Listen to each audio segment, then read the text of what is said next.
எனக்கு அருமையானவர்களே, ஆண்டவராய் இயேசு கிறிஸ்துவின் இனிய நாமத்தில் ஒவ்வொருவருக்கும் என்னுடைய அன்பின் வாழ்த்துக்களை தெரிவிப்பதில் மகிழ்ச்சி அடைகிறேன். தேவன் நல்லவர், அவர் கிருபை என்றென்றைக்கும் உங்களோடு கூட இருக்கும் என்று சொல்லி நான் விசுவாசிக்கிறேன். தேவன் நம்மை நேசிக்கிறார் இல்லையா? அவர் நம்மை நேசித்ததினால தான் நம்மை தேடி வந்தார். அவர் நம்மை நேசித்ததினால தான் நம்மை தெரிந்து கொண்டார். அவர் நம்மை நேசித்ததினால்தான் தம்முடைய ஜீவனை நமக்காக கொடுத்தார். நாம் அடைய வேண்டிய தண்டனை, நாம் அடைய வேண்டிய ஆக்கினை தீர்ப்பு எல்லாவற்றையும் அவர் தம்மேலே சுமந்து கொண்டார். அதனாலதான் வேதம் சொல்லுகிறது, நாம் பாவிகளாயிருக்கையில் கிறிஸ்து இயேசு நமக்காக மரித்ததினால் அவர் நம்மேல் வைத்த அன்பை விளங்க பண்ணினார். உங்களை நேசிக்கும் ஒரு தேவன் இருக்கிறார். ஹல்லேலூயா. சில வேளைகளில் உலகத்தில் இருக்கிற மனிதர்கள் உங்களை வெறுத்து தள்ளலாம், உங்களை புறக்கணிக்கலாம், உங்களை உதாசீனப்படுத்தி உதறி தள்ளிவிடலாம். ஆனால் உங்களை நேசிக்க ஒரு தேவன் என்றென்றைக்கும் இருக்கிறார் என்பதை மறந்துவிடக்கூடாது. அந்த தேவன் உங்களுக்காக தன் ஜீவனை கொடுத்தார். அந்த இயேசுதான் நமக்கு சொன்னான், நான் உங்களை மேல் அன்பாய் இருக்கிறேன் என்று சொன்னான். ஆம், எனக்கு அருமையானவர்களே, தேவன் நம் மேலே அன்பாய் இருக்கிறார் என்பது எவ்வளவு ஒரு நல்ல செய்தி. இந்த உலகத்திலே எத்தனையோ பேர் நான் உன்னை நேசிக்கிறேன் சொல்லலாம், ஆனால் அந்த அன்பு மாறி விடுகும், அந்த அன்பு சில வேளை தணிந்து விடுகும்.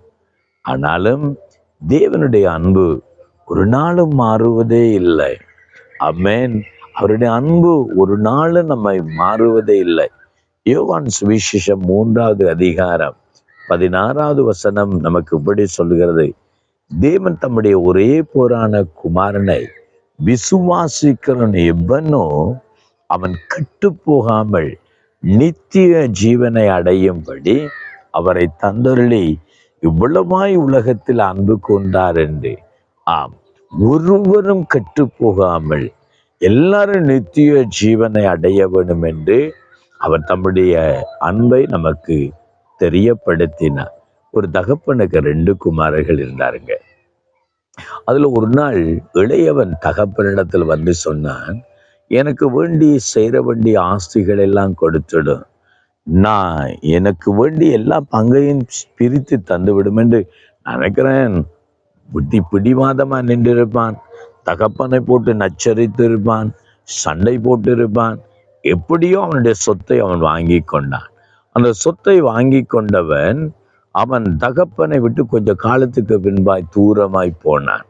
தகப்பனை விட்டு வேறொரு தேசத்துக்கு போய் அவன் தன்னுடைய மன இஷ்டத்தின்படி எல்லாம் வாழ்ந்து அவன் துன்மார்க்கமாய் தன் பணத்தை செலவு செய்தான். நான் நினைக்கிறேன், பணம் இருந்தால் பலரும் வந்திருப்பாங்க, பெண் வந்திருப்பாங்க, நண்பர்கள் வந்திருப்பாங்க, பலரும் அவனிடத்துல வந்திருப்பாங்க. தன்னுடைய இஷ்டத்தின்படி எல்லாம் செலவழித்து கடைசியில் அவன் நடுத்தருவுக்கு ஒரு வருகிற நிலைமை ஆகிவிட்டது. நம்பினவர்கள் நம்பிக்கை துரோகம் பண்ணி போய்விட்டார்கள். நண்பர்கள் நட்டாட்டிலேயே விட்டுட்டு போயிட்டாங்க. இப்போது சாப்பிடக்கூட வழி இல்லை. ஒரு குடியான இடத்துல போய் பண்டிகள் மேய்க்கிற தொழிலுக்கு போகிறான். ஆனால் அந்த பண்டிகள் மேய்க்கிற ஆகாரம் கூட அவனுக்கு கிடைக்காததுனால அப்போதான் தகப்பனை யோசித்து பார்க்கிறான், என் தகப்பன் எவ்வளவு நல்லவர், என் தகப்பன் வீட்டில் எத்தனை வேலைக்காரர்கள் இருக்கிறார், ஆனால் அத்தனை பேர் நல்லா இருக்கிறாங்களே, ஆகவே நான் இங்க கஷ்டப்படுகிறேனே, ஆனால் என் தகப்பனிடத்தில் எப்படி போக முடியும் என்று சொல்லி தகப்பனிடத்துக்கு மகனாக வராவிட்டாலும் ஒரு வேலைக்காரனாவது நான் போகட்டும், என்னால் என் வேலைக்காரன் மகனை போல அங்கே வாழ்கிறான், ஆனால் நானும் இங்கே கஷ்டப்படுகிறேன் தகப்பனிடத்துக்கு வருகிறான். தகப்பன் தூரத்தில் அவனை கண்ட உடனேயே கட்டி அணைத்து ஓடி போய் முத்தம் செய்து அவனுக்கு வஸ்திரம் கொடுத்து, செருப்பு கொடுத்து, மோதிரம் கொடுத்து ஒரு பெரிய களியாட்டை செய்கிறான். இதுதான் தகப்பனாகிய தேவனுடைய அன்பு. நாம் பாவிகள் என்று தள்ளப்பட்டு போகிற நேரத்திலும் நம்மை தேடி வருகிற அன்பு, நம்மை விட்டு விலகாத அன்பு. அந்த அன்பின் தேவன் இன்றைக்கு உங்களை நேசிக்கிறார். என்னை நேசிக்க யாரும் இல்லை என்று நினைக்கிறீங்களா?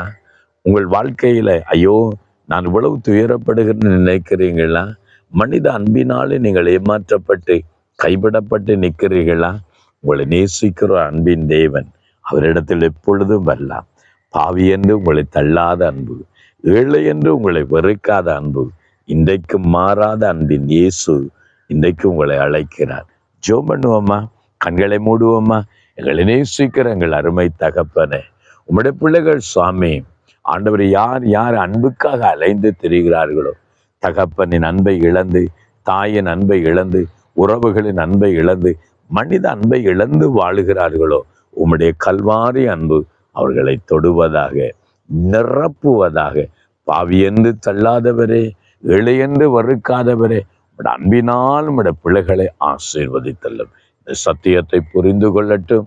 உம்முடைய அன்பு அவர்களை ஆளுக செய்யட்டும். இயேசுவின் நாமத்தினால் ஜெபிக்கிறோம் நல்ல பிதாவே. ஆமென், ஆமென், ஆமென். அருமையானவர்களே, உங்களை நேசிக்கும் இயேசுவின் அன்பு மாறாதது. மறந்து விடாதீர்கள். God bless you.